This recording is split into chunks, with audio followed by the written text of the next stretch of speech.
खिलाएं, खुशियों के साथ हर दिन को सजाएं।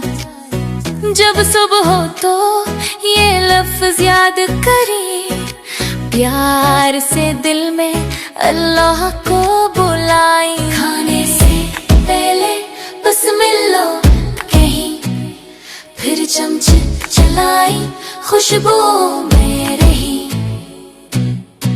बच्चों की दोस्ती अल्लाह की नेमत है, एक दूसरे का साथ खुशियों की असमत है। जब खिली फिर हम खुशियों की बारिश, बिस्मिल्लाह बोले मिलकर करी हम कोशिश। किताबें पढ़ी इल्म का चिराग जलाए, बिस्मिल्लाह के साथ सच्चाई को फैलाए। चाहे छोटी